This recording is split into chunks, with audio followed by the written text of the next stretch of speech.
Pode se sentar, querido. Queria convidar o reverendo Alderi.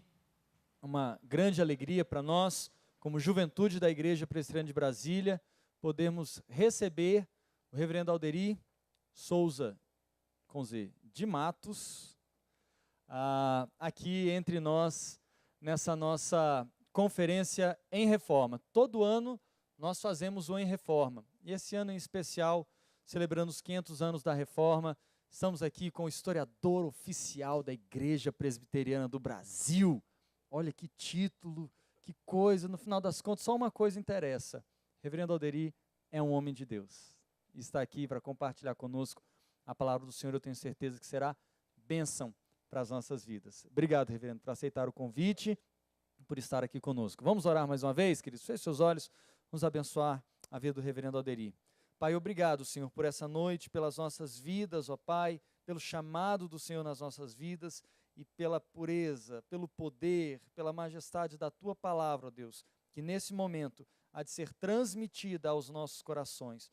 Usa o reverendo Alderi, ó Pai, que ele seja instrumento vivo nas Tuas mãos poderosas para a glória do Teu nome. Oramos também, ó Deus, pela sua família, sua esposa, os filhos, ó Deus, o seu ministério, em tantos lugares onde ele tem estado, onde ele tem compartilhado a história, a mensagem do Evangelho, onde ele tem dado testemunho de vida. Te agradecemos por isso, ó Deus. Pedimos sobre a vida do teu filho, a tua bênção, em Cristo Jesus. Amém. Amém. Obrigado, irmão.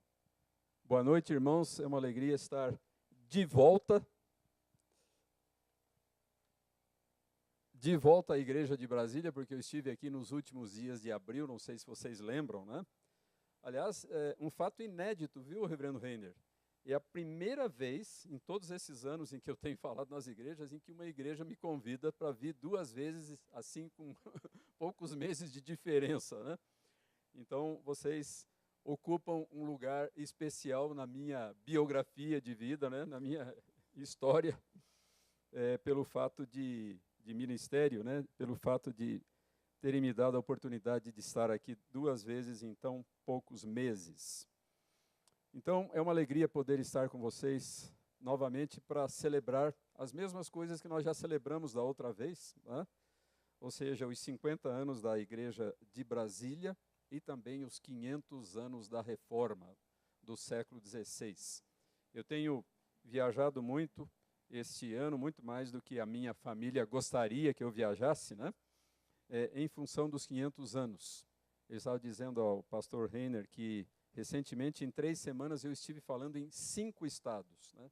Então, no interior do estado de São Paulo, no sul de Minas, no Rio de Janeiro, aqui perto em Anápolis, Goiás, e também lá em Fortaleza, no Ceará. 3 semanas nesses 5 lugares, sempre falando a respeito do mesmo assunto, né? Todo mundo quer ouvir a respeito da reforma por causa do transcurso dos 500 anos. Então, vai ser muito agradável passar esse fim de semana com vocês, compartilhando alguma coisa a respeito dessa data tão importante, desse evento tão significativo, porque é, afinal de contas, a nossa história. Quando a gente celebra a reforma, nós não estamos simplesmente celebrando lá um evento que aconteceu há 500 anos atrás, né? E muitas vezes sem entender muito bem o que tem a ver conosco, mas é a nossa história, são as nossas origens, são as nossas raízes, é de lá que nós viemos. Nós só existimos hoje como igreja evangélica no Brasil por causa da obra dos reformadores do século XVI. Se eles não tivessem feito aquela obra, se eles não tivessem dado aquelas ênfases bíblicas que deram, nós não existiríamos hoje como cristãos evangélicos, presbiterianos e reformados, e, portanto, nós devemos muito a eles, devemos ser profundamente gratos a Deus pelo que eles fizeram e precisamos estar conscientes desta herança, deste legado. Esse é um dos objetivos mais importantes da comemoração dos 500 anos, é resgatarmos, nos reapropriarmos de todo esse legado tão precioso em vários aspectos que nos foi deixado pela reforma, pelos reformadores do século XVI. Então, eu fico feliz em encontrá-los aqui, em ver todas essas pessoas e principalmente os jovens interessados em conhecer mais a respeito da palavra de Deus, mas no contexto desta grande obra, deste grande mover do Espírito de Deus que foi a Reforma Protestante do século XVI. Quando o pastor Heine, no início do culto, falou, vamos ler em 2 Timóteo, eu gelei, né? Pronto, vai escolher o meu texto de hoje. Né? Felizmente ele foi para o capítulo 1, e o meu texto está no capítulo 3. Então, vamos abrir lá as nossas Bíblias em 2 Timóteo 3. Por favor aí, vocês que têm Bíblias, abram nesse texto bem conhecido, 2 Timóteo, capítulo 3, para lermos os versos 10 a 17. 2 Timóteo 3, de 10 a 17, onde nós encontramos duas seções, ambas começando com a mesma expressão, tu, porém. Né? Então, no versículo 10, tu, porém, versículo 14, tu, porém. Duas expressões idênticas, iniciando essas duas seções de 2 Timóteo 3. Então, Paulo diz ao seu jovem colega e discípulo Timóteo, tu, porém, tens seguido de perto o meu ensino, procedimento, propósito, fé, longanimidade, amor, perseverança. Quanta coisa bonita que Timóteo estava imitando, né, em relação ao apóstolo Paulo, coisas que ele via em Paulo. As minhas perseguições e os meus sofrimentos, quais me aconteceram em Antioquia, Icônio e Listra.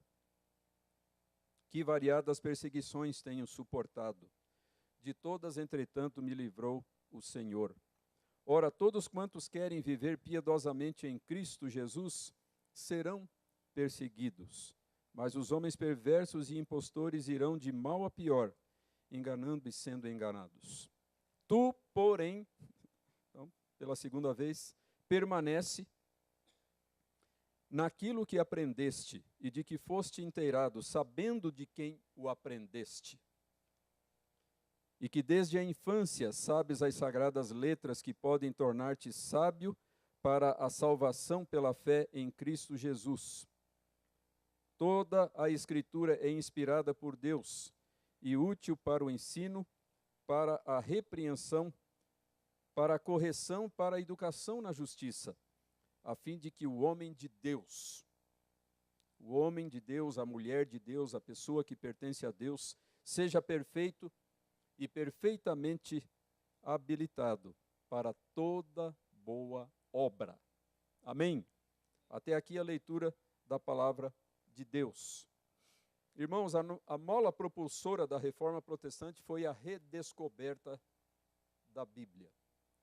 Se não fosse isso, a Reforma não teria acontecido.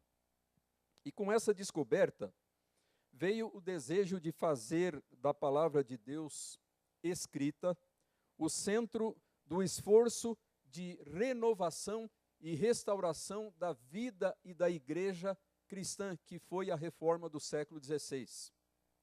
Eu vou repetir porque é muito importante.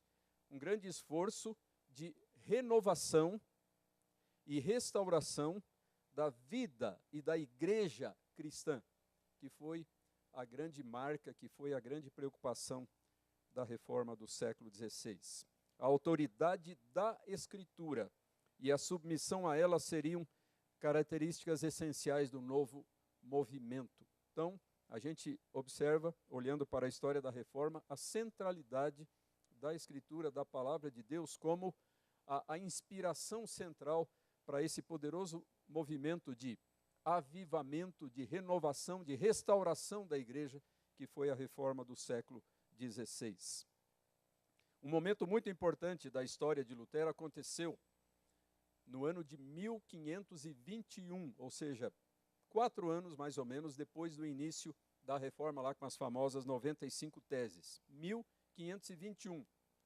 Lutero foi convocado para comparecer diante do parlamento alemão, na cidade de Worms. Esse episódio ficou conhecido como a Dieta de Worms. As reuniões do parlamento eram chamadas de dietas. Então, a Dieta de Worms, em 1521.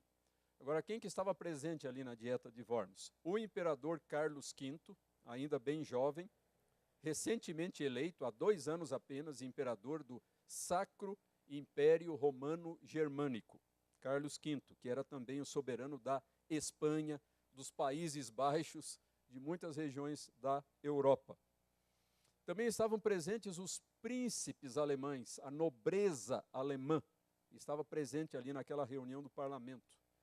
Estavam presentes também as altas autoridades da igreja, os arcebispos da igreja católica alemã também estavam ali presentes naquela reunião do parlamento, na Dieta de Worms.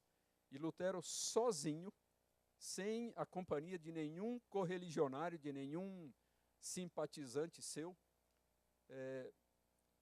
teve de comparecer diante dessa assembleia tão importante para se explicar.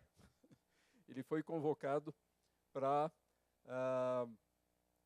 dar uma explicação a respeito do que ele estava ensinando, principalmente através dos seus escritos, que já eram vários àquela altura. Então, um oficial do governo perguntou a Lutero, fez a Lutero 2 perguntas naquele momento tão difícil. Martinho, responda sinceramente e sem subterfúgios. Primeiro ele havia perguntado se uns livros, se uns panfletos que estavam numa mesa próxima eram da autoria de Lutero. E Lutero disse, sim, perfeitamente, são meus escritos. Daí veio essa outra pergunta mais importante. Responda sinceramente e sem subterfúgios. Você repudia ou não os seus livros e os erros, as heresias que eles contêm? Então Lutero, o imperador, os nobres, os homens da igreja, e essa pergunta. Lutero sentiu a dificuldade daquela hora e ele falou, eu poderia ter um dia para dar a minha resposta, para preparar a minha resposta? Eu posso responder amanhã? E isso lhe foi concedido. Então no dia seguinte ele voltou, foram feitas as mesmas perguntas e ele fez lá o seu discurso.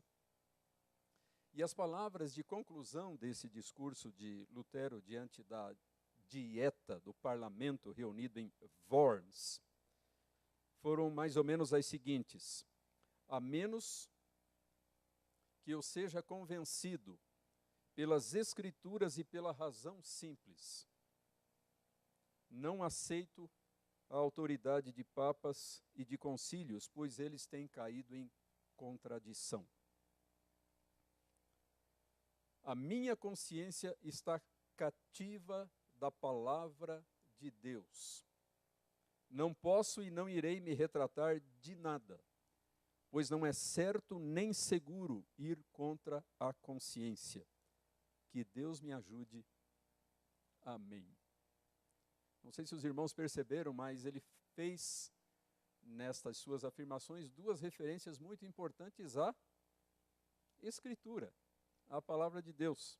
Primeiro, ao dizer que ele não poderia retratar-se de nada, a não ser que ele fosse convencido pelas Escrituras. E logo em seguida, ele faz essa outra afirmação tão interessante, tão reveladora e tão importante para a reforma. A minha consciência está cativa da palavra de Deus, está presa, está submissa à palavra de Deus.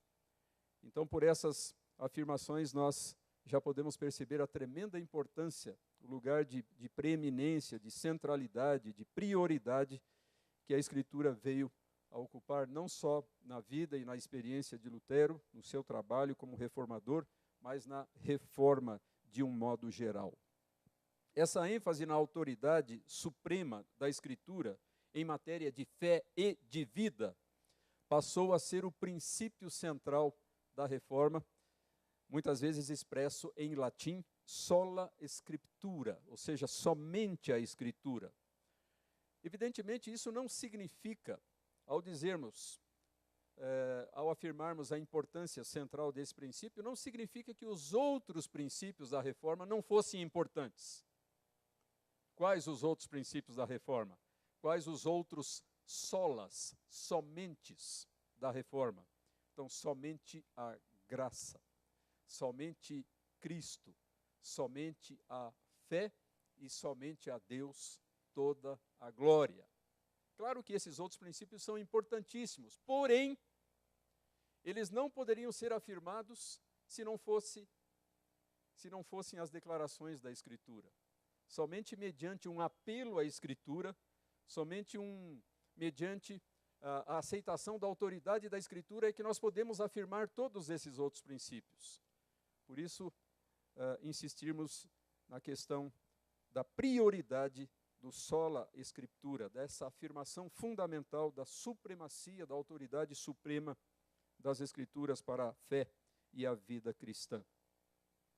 E por isso, é muito importante, ao estarmos não somente no mês da reforma, né, dia 31 de outubro, dia da reforma, não somente no mês da reforma, mas no ano em que se comemora o 5º centenário, os 500 anos, o meio milênio da reforma, refletirmos a respeito desse tema tão importante, a relevância das Escrituras, não somente lá para os reformadores há 500 anos atrás, não somente para o trabalho que eles realizaram, mas para nós hoje.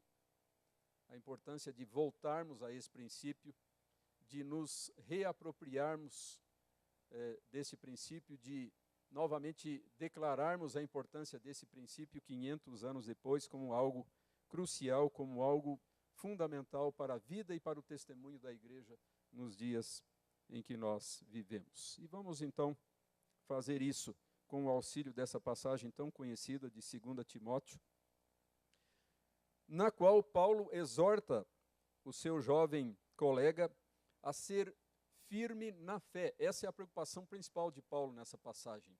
Ele está exortando, está exortando Timóteo a ser firme na fé. E ele mostra como a Escritura é importante nesse processo. E isso, então, mostra a relevância tremenda dessa passagem para as nossas vidas e principalmente para os nossos jovens que estão aqui conosco hoje. Vocês precisam ser firmes na sua fé em Cristo Jesus.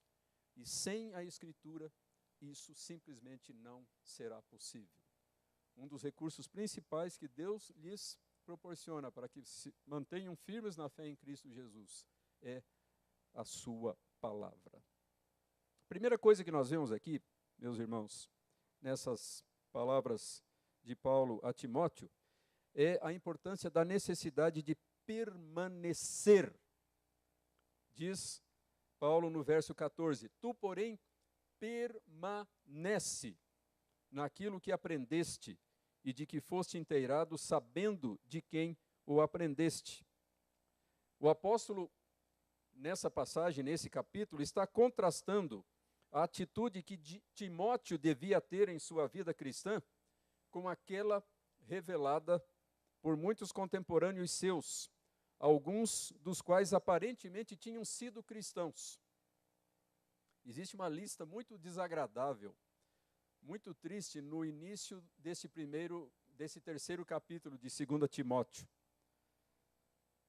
Paulo diz, sabe, porém isso, nos últimos dias sobrevirão tempos difíceis. E daí vem a lista, né? Pois os homens serão, uma lista de características negativas, egoístas, avarentos, jactanciosos, arrogantes, blasfemadores, desobedientes aos pais, ingratos, irreverentes e por aí vai.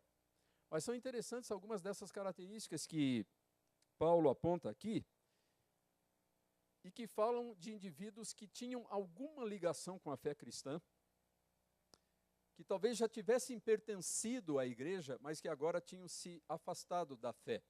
Então nós vemos isso aqui, por exemplo, no final do versículo 4. Vejam aí nas suas Bíblias, no final do versículo 4 do capítulo 3, onde Paulo diz que esses indivíduos, entre tantas características, eles eram mais amigos dos prazeres que amigos de Deus. Será que existe gente assim hoje em dia? Isso é só uma coisa lá dos tempos antigos, do período apostólico, de 2000 anos atrás. Paulo não está dizendo que eles não eram amigos de Deus. Paulo está dizendo que eles eram mais amigos dos prazeres do que de Deus. E isso é doloroso. É doloroso constatar que havia pessoas que tinham alguma ligação com a igreja naquela época e que tinham alguma amizade por Deus, mas que eram mais amigas dos prazeres de outras realidades, tinham outros interesses que eram mais predominantes nas suas vidas do que o seu compromisso com Deus. Será que isso pode ser um problema para nós hoje? Ou vocês são mais amigos de Deus do que de qualquer outra coisa, qualquer outra realidade, qualquer outro interesse, qualquer outro desejo ou ambição?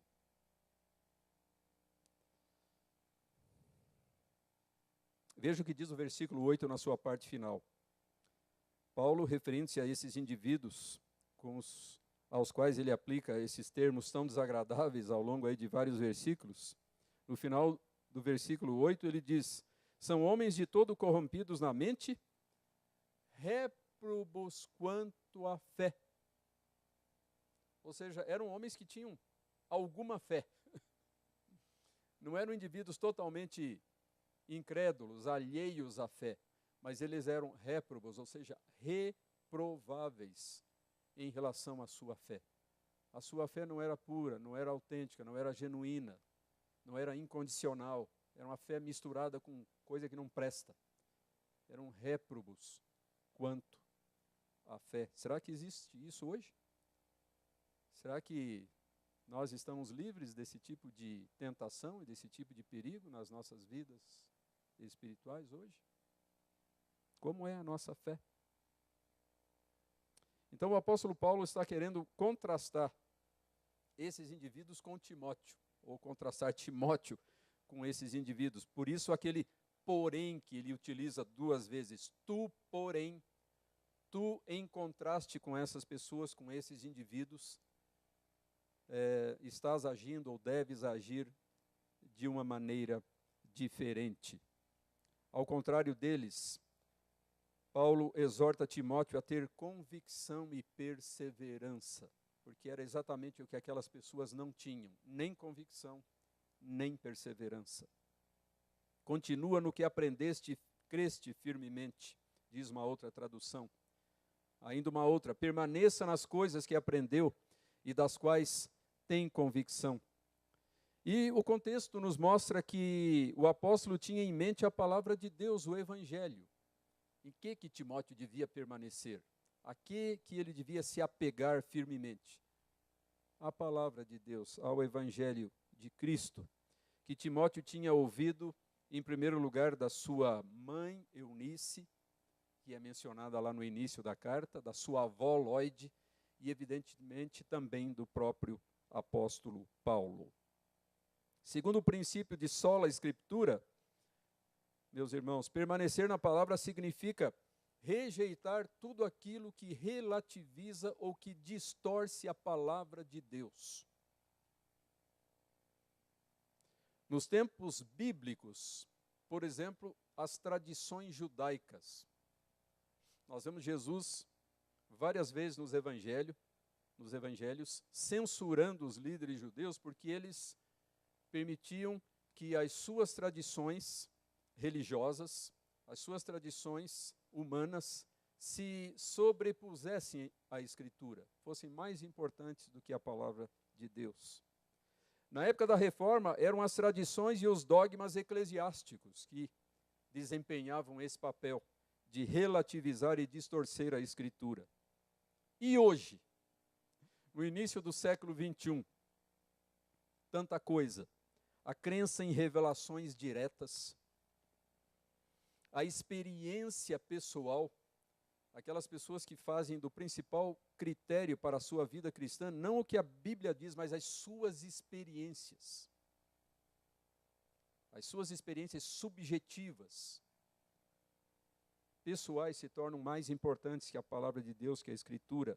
As normas culturais vigentes, muitas vezes, são as coisas que relativizam e distorcem a Escritura, as normas culturais vigentes e as interpretações subjetivas e tendenciosas da palavra de Deus. Então, nos nossos dias, a Escritura corre os mesmos riscos de distorção que também experimentou em séculos anteriores. E por isso a nossa confissão de fé de Westminster diz a certa altura: a Escritura nada se acrescentará em tempo algum, nem por novas revelações do Espírito, nem por tradições dos homens.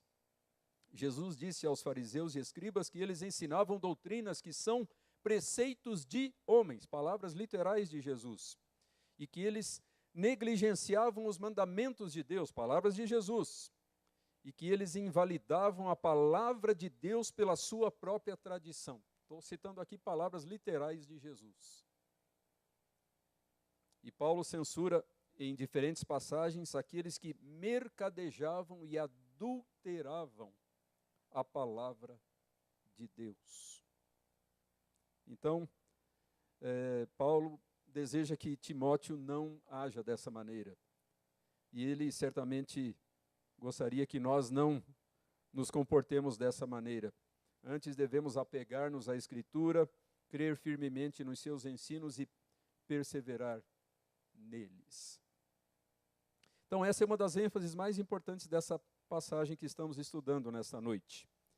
E é importante que nós nos apropriemos disso, que isso se torne mesmo parte da nossa vida, essa preocupação em permanecer, em perseverar na palavra de Deus. Como é triste, né, quando nós nos defrontamos com uma pessoa, ou quando ouvimos falar de uma pessoa que é um ex, né, um ex-crente, ex-amigo de Deus, ex-membro da igreja, né, ex-interessado na palavra de Deus, e agora não é mais. Isso é uma tragédia muito grande, né? A pessoa ter conhecido a coisa mais preciosa possível ao ser humano nessa vida e ter deixado isso de lado, ter deixado isso para trás. Que nós jamais passemos por essa realidade nas nossas vidas, mas possamos permanecer naquilo que Deus, através de vários instrumentos, de vários meios, tem transmitido de maneira tão insistente, tão reiterada às nossas vidas. Mas uma outra coisa importante que nós vemos nessa passagem, meus irmãos, é o propósito supremo para o qual a Escritura nos foi dada. Nós vemos isso então no versículo 15, e que desde a infância sabes as sagradas letras, e aqui vem o propósito supremo, o propósito mais importante que a Escritura deve cumprir nas nossas vidas, que podem tornar-te sábio para a salvação pela fé em Cristo Jesus. Evidentemente, a Escritura tem muitos propósitos, mas Paulo quer destacar aqui o mais importante. O objetivo supremo de Deus, através da sua palavra, é revelar-se aos seres humanos como um Deus salvador. Essa redenção é mediada por Jesus Cristo e apropriada mediante a fé. Cristo, portanto, é o centro da Escritura, e ele requer uma resposta humana, como ele mesmo disse aos judeus em certa ocasião: examinais as Escrituras, porque julgais ter nelas a vida eterna, e são elas mesmas que testificam de mim. Mas Jesus acrescentou uma coisa triste: contudo não quereis vir a mim para terdes vida. Tendo aquele tesouro nas mãos, examinando as Escrituras, as palavras de vida, as palavras de redenção, e no entanto, deixando de ir aquele de quem as Escrituras testificam: Cristo Jesus, o Messias de Deus, Emanuel, Deus conosco. Paulo aponta ainda para o elemento educativo da palavra. Além de a palavra nos levar à saudação, ela também nos educa. Timóteo a conhecia desde criança, e por meio dela estava adquirindo a verdadeira sabedoria espiritual. Os reformadores insistiram que toda pessoa estudasse pessoalmente a Escritura. Então existe esse outro princípio, muitas vezes esquecido, reverendo Reiner. Fala-se muito no sola Escritura, mas existe um outro princípio paralelo, que é o livre exame das Escrituras, nos quais Lutero e Calvino e os outros insistiram bastante. Né? Sola Escritura e o livre exame das Escrituras. Um princípio arriscado, né? Meio perigoso, insistir que as pessoas examinem por si mesmas, leiam e estudem por si mesmas a palavra de Deus. Sempre há o risco de alguma interpretação esquisita, de algum entendimento errôneo de alguma passagem. Mas os reformadores achavam que era necessário correr esse risco. Mesmo que esse risco existisse, ainda assim era importante insistir que todas as pessoas tivessem livre e amplo acesso à palavra de Deus, coisa que não tinha acontecido durante séculos e séculos, durante mais de um milênio na história do cristianismo, onde a maioria das pessoas, e muitas vezes até mesmo os sacerdotes, tinham um raso, um escasso conhecimento bíblico. Agora a reforma populariza, democratiza o acesso às Escrituras, insiste que todas as pessoas conheçam a palavra de Deus, e daí a insistência paralela na educação, na alfabetização, para que as pessoas possam por si mesmas ler e estudar e refletir sobre a palavra de Deus. Aliás, essa foi uma das contribuições mais extraordinárias do próprio Lutero para a sua igreja, para a sua sociedade, para a Alemanha. A Bíblia nesse idioma. Nós vimos há pouco esse desenho animado muito interessante, né?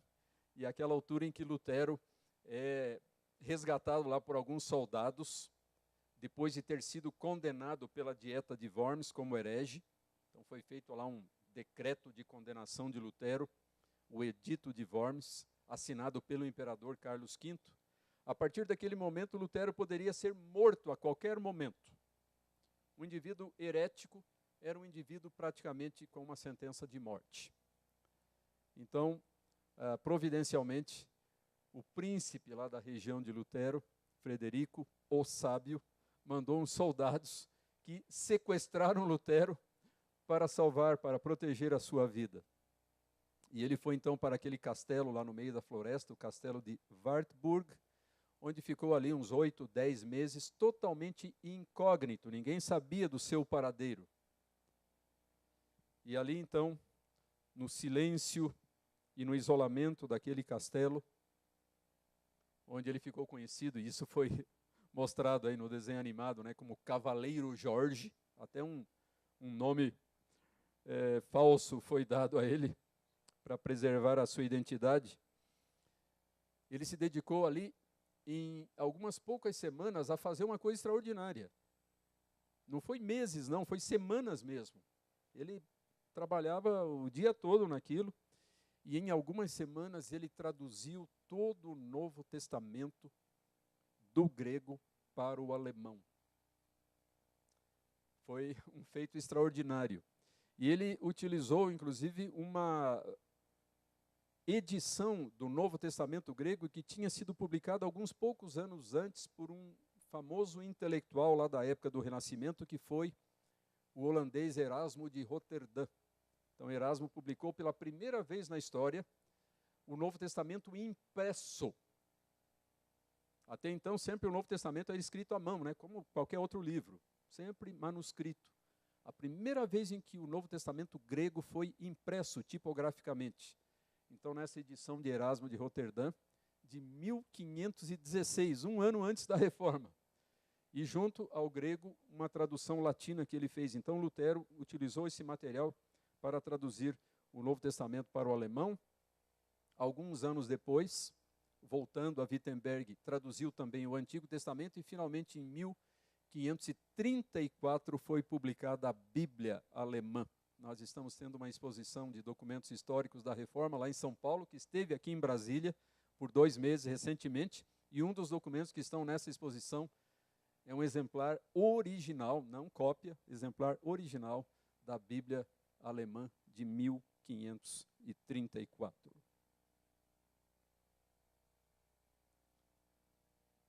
Em decorrência, então, desses princípios, sola Escritura, o livre exame das Escrituras, como dissemos, a ênfase deles na educação, na tradução da Bíblia e em princípios saudáveis de interpretação. Como é que os reformadores se acautelaram desse risco de que as pessoas agora começassem a ler e a interpretar de qualquer jeito as Escrituras? Então, eles também elaboraram princípios sadios, princípios consistentes de interpretação bíblica, a chamada interpretação histórico-gramatical. Para os reformadores, irmãos, a Bíblia não era um livro de doutrinas e proposições a serem aceitas intelectualmente ou mediante a autoridade da igreja. Né? Um livro de doutrinas, aceita e pronto, sem discussão. Mas o que a Bíblia era para eles? E deve ser para nós hoje, 500 anos depois. A revelação direta, viva e pessoal de Deus, acessível a qualquer pessoa. Será que é assim que nós temos encarado a palavra de Deus? Será que é dessa maneira que nós temos tratado a Escritura? Entendendo-a como a revelação viva, direta e pessoal de Deus, do Senhor Deus, a cada um de nós? Lutero não queria saber de um conhecimento puramente objetivo, desinteressado ou acadêmico da Bíblia. Havia muita gente na época da Reforma que tinha essa abordagem. A Bíblia como literatura. A Bíblia como uma obra importante literária que foi escrita lá na Antiguidade. Então vamos estudar grego, vamos estudar hebraico para fazer uma análise literária da Bíblia. Lutero não queria saber disso. Para Lutero, vejam as palavras que ele usa em relação à Escritura. A palavra de Deus é viva. Isto significa que ela vivifica aqueles que nela creem. Aliás, Lutero ficou muito conhecido por essas afirmações assim, bem coloridas, né? que causavam impacto na mente das pessoas. Então ele diz, isso significa que ela vivifica aqueles que nela creem, portanto devemos correr para ela antes de perecermos e morrermos.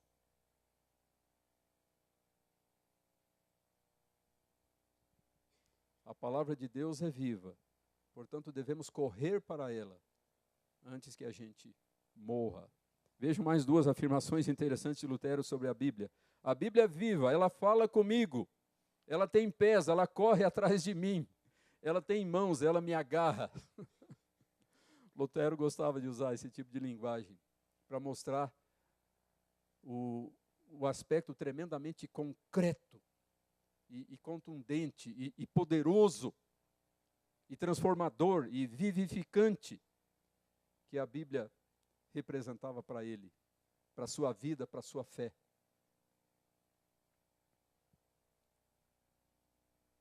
Por que Lutero ingressou na vida religiosa? Nós vimos há pouco, né? Primeiro, estudante de Direito, lá na Universidade de Erfurt, na Alemanha, e depois ingressa num mosteiro, se torna um monge agostiniano. Por quê? Porque, contrariando o desejo do seu pai, que queria que ele fosse advogado, ele resolveu se tornar um monge, um sacerdote, um religioso. A razão pela qual a maioria das pessoas buscava a vida religiosa naquela época, a preocupação com a salvação. E Lutero percebeu que a sua religiosidade, as suas penitências, não estavam contribuindo para isso. Foi somente quando ele sentiu o poder transformador da palavra de Deus, é que ele então teve paz no seu coração e teve a certeza de ser salvo e redimido por Cristo Jesus. Uma outra frase dele, eu gostaria que todos os meus livros fossem destruídos, para que somente os escritos sagrados da Bíblia fossem lidos diligentemente. Ele estava até disposto a que toda a sua obra desaparecesse, contanto que a Bíblia, que a palavra de Deus permanecesse e fosse importante para as pessoas, para os seus contemporâneos. Na Escritura, o Deus vivo e verdadeiro sempre confronta o leitor em julgamento e graça. Mas ninguém pode ficar neutro. Ninguém pode ficar em cima do muro em relação à palavra de Deus. Porque a palavra de Deus vem a nós em julgamento e graça. Dependendo da reação, dependendo da atitude que nós temos em relação a essa palavra. A mesma palavra, a mesmíssima palavra, pode ser uma palavra de graça ou pode ser uma palavra de julgamento, dependendo da resposta que nós damos a ela.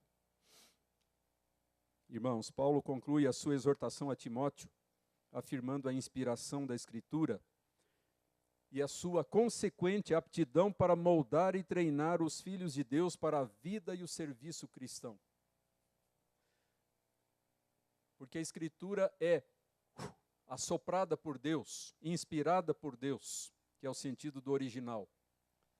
Ela pode nos equipar, nos moldar para a vida e para o serviço cristão. E ela faz isto porque ela é investida de autoridade, porque ela é veraz, ela é verdadeira, porque ela é eficaz, ou seja, ela alcança os propósitos para os quais ela nos foi dada, e porque ela é suficiente, ou seja, ela contém tudo aquilo de que necessitamos para o conhecimento redentor de Deus e para a vida espiritual. E são muitas as ilustrações, as histórias tão belas que nós encontramos quando lemos, por exemplo, os relatos da obra missionária ao redor do mundo e também aqui no Brasil, de inúmeras pessoas que se converteram a Cristo, ao Evangelho, que abraçaram a fé, sem a atuação de nenhum pregador, somente mediante a Escritura. O reverendo Miguel Riso Júnior, pastor durante 20 anos da Igreja Presbiteriana Unida de São Paulo, e ele mesmo um grande pregador, que atraía multidões para a sua igreja, lá nos anos 30, 40, mas ele escreveu um livro, dos muitos que ele produziu, intitulado apenas Sozinha.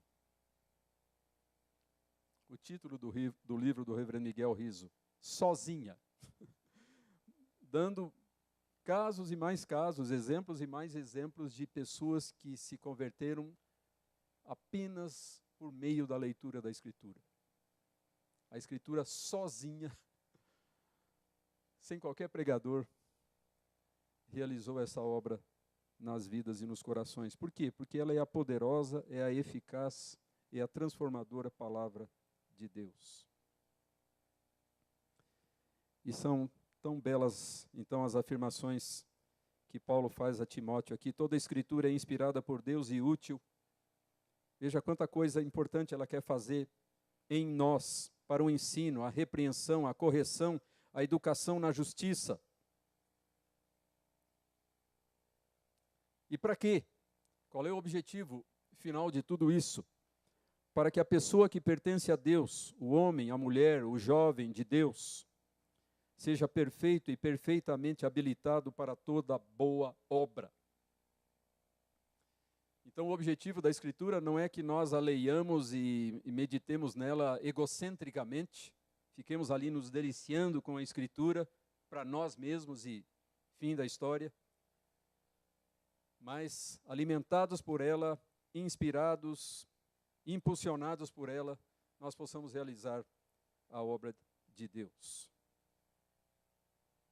Certa vez eu vi uma ilustração muito interessante de um sacerdote, né, dizendo, vocês crentes, um sacerdote católico, dizendo, vocês crentes são muitas vezes como uma pessoa que tem nas mãos uma lanterna, e ele estava se referindo ao uso que os crentes muitas vezes fazem da Bíblia, né?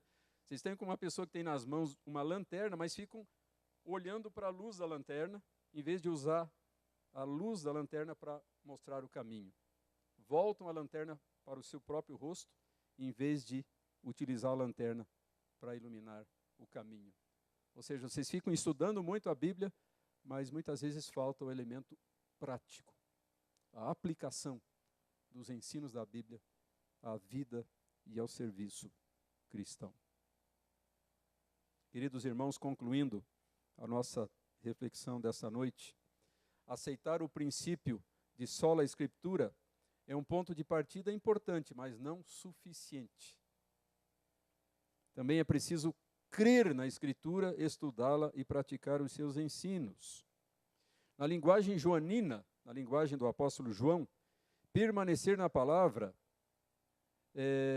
conforme o exemplo, permanecer na palavra é seguir o exemplo do próprio Senhor Jesus Cristo, em seu confronto com o tentador. Então nós vemos lá em Mateus, não agora em João, mas em Mateus, aquele momento tão dramático no início do ministério de Jesus, quando ele se defronta com o próprio inimigo que quer afastá-lo da sua missão. E por 3 vezes Jesus rejeita as insinuações do maligno, dizendo, está escrito, e citando uma passagem da Escritura. A mesma atitude de Cristo Jesus em relação à palavra deve haver também em nós. Assim entendida, a Escritura tem trazido incontáveis benefícios a indivíduos, grupos e nações no decorrer dos séculos. Eu, dentro de algumas semanas, vou retornar aqui a Brasília, a uma outra igreja, para fazer algumas palestras exatamente sobre esse aspecto. Como a Escritura, como a igreja, em diversos momentos da história, em diversas regiões do mundo, causou um impacto profundo na sociedade, um impacto transformador. E um desses exemplos é o famoso avivamento inglês do século XVIII, que teve como líderes John Wesley, George Whitefield e outros pregadores. O avivamento inglês. Esse avivamento produziu não somente aquilo que normalmente a gente associa com um avivamento, conversões, crescimento das igrejas, etc., despertamento de vocações para o ministério. É normal associarmos isso com um avivamento. Mas foi extraordinário o envolvimento de transformação social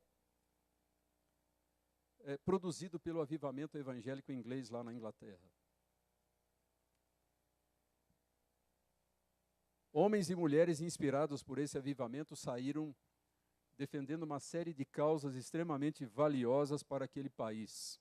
Por exemplo, a reforma das prisões inglesas, que eram coisas absolutamente horríveis e sórdidas, muito semelhantes a muitas das nossas prisões aqui no Brasil. Então, a reforma das prisões. A luta contra o tráfico de escravos. O parlamento inglês só aprovou uma série de leis proibindo o tráfico internacional de escravos por causa de toda uma campanha feita por evangélicos alcançados por esse avivamento do século XVIII. E principalmente um parlamentar chamado William Wilberforce. Dá para encontrar muita coisa sobre ele na internet. Uma outra causa maravilhosa, liderada por pessoas atingidas pelo avivamento evangélico, a luta contra o trabalho infantil nas indústrias de tecidos da Inglaterra, onde crianças de 10 ou 12 anos tinham longas jornadas de mais de 10 horas de trabalho por dia naquelas fábricas. Então, evangélicos impactados por esse avivamento, pela palavra de Deus poderosamente pregada nesse avivamento, lutaram e conseguiram a abolição desse mal horrível na sociedade inglesa.